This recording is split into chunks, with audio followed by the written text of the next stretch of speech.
Hello everyone, আমি সৃঞ্জয় চলে এলাম একটা নতুন ভিডিও নিয়ে। এবং এই ভিডিওটাতে তোমরা একটুখানি ঘাবড়ে দিতে পারো না আমার হঠাৎ কালো চশমা পরে কেন ভিডিও করছি। অননয়ন ভাই দেখি সমস্ত জায়গায় কালো চশমা পরা ব্যক্তির ওপর রেগে যান। তো আমি আজকে একটু চেষ্টা করলাম কালো চশমা পরার। এটা আমার একটা পাওয়ারেবল মানে সানগ্লাস। হঠাৎ ইচ্ছে হলো পড়তে। দেখো অনেকেই গগলস পরে ভিডিও তৈরি করে, আমার ভালো লাগে দেখতে। তো আমার মনে হলো আমি একটু পরে কথা বলি, দেখি কেমন কেমন হয়।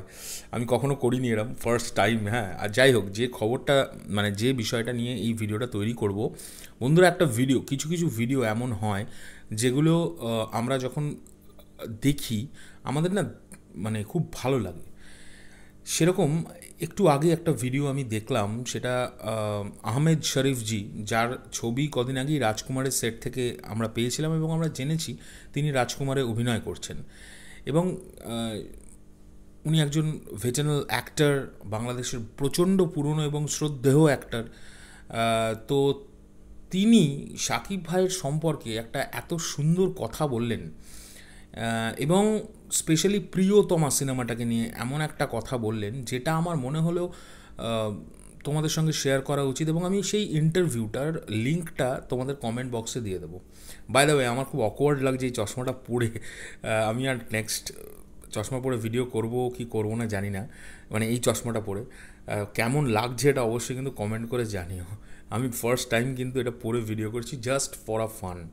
মানে কাউকে কোনো টেক্কা দেওয়ার জন্যে না বা কাউকে শো অফ করার জন্যে নয়, জাস্ট কেমন লাগছে। আমি জীবনেও পাওয়ারেবল সানগ্লাস পরে বা কোনো সানগ্লাস পরে ভিডিও তৈরি করিনি, বাট এটা আমার খুব শখ থেকে আমি তৈরি করেছিলাম। দুখানা সানগ্লাস আছে, এটা একটা আর একটা আছে, আমি কদিন আগে ছবিও দিয়েছিলাম। তা আব্দুল, আমার ছোট ভাই, সে আমার পেছনেও লেগেছিল একটা অন্য কথা বলে, সেই কথাটা না হয় এখানে আমি বললাম না। যাই হোক, তো এবার আসি এই ভিডিওটাতে।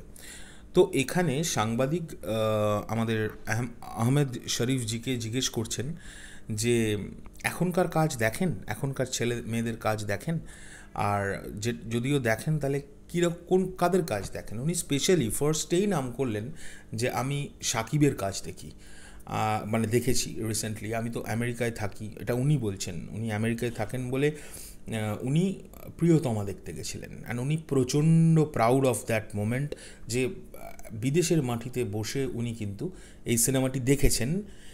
এবং উনি তারপরে যে লাইনটা যোগ করলেন বন্ধুরা, সেটা শুনে আমি খুব আনন্দ পেয়েছি। যেহেতু সাকিব ভাইকে নিয়ে ভিডিও বানাই, যেহেতু ওনার ওপর একটা আলাদা রেসপেক্ট আছে, তাই আমার শুনে খুব ভালো লেগেছে, তাই তোমাদের সঙ্গে শেয়ার করছি কথাটা। বলছেন যে আমি সাকিবকে ফোন করে বলছি, মানে রিসেন্টলি যখন দেখা হয়েছিল তখন আমি সাকিবকে বললাম, তুই আমার, মানে এটা উনি বলছেন, তুই আমার জীবনের সবচেয়ে বড় রেকর্ড ব্রেক করিয়ে দিয়েছিস আমাকে দিয়ে। তা সে রেকর্ডটা কী?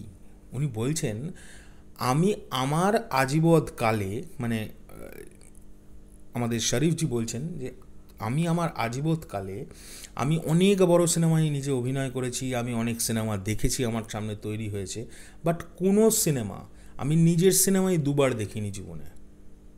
কিন্তু তোর প্রিয়তমা আমি যখন ইউএসএতে দেখতে গেছিলাম একবার, দ্বিতীয়বারও আমি দেখতে গেছিলাম ওই একবারের আকর্ষণে।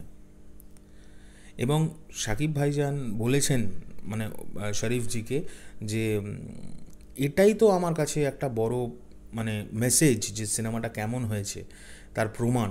কারণ আপনার মতো মানুষ যখন এই কথাটা বলছেন, তখন এটা একটা বিশাল ব্যাপার। মানে প্রিয়তমা যে কতটা ভালো সিনেমা হয়েছে সেটা প্রমাণ হয় আপনার মতো মানুষ যখন এইরকম ধরনের আশীর্বাদ দেন বা কথা বলেন। তো আমার মনে হলো এটাই তোমাদের সঙ্গে শেয়ার করি। আমার খুব ভালো লাগলো এই মোমেন্টটা, তাই তোমাদের সঙ্গে শেয়ার করলাম। তোমাদের কেমন লাগলো অবশ্যই কমেন্ট করে জানিও। আর একটা বিষয় তো জানাতে বারবার বলছি, চলে গেলাম এখনকার জন্য টাটা। পরবর্তী ভিডিও নিয়ে খুব শিগগিরই দেখা হচ্ছে। ভিডিওটা কেমন লাগলো অবশ্যই জানিও, কমেন্ট করো, বন্ধুদের সঙ্গে শেয়ার করো। আর যে ভিডিওটা দেখেই ভিডিওটা তৈরি করেছি তার লিঙ্কটা আমি কমেন্ট বক্সে এক্ষুনি দিয়ে দিচ্ছি। টাটা।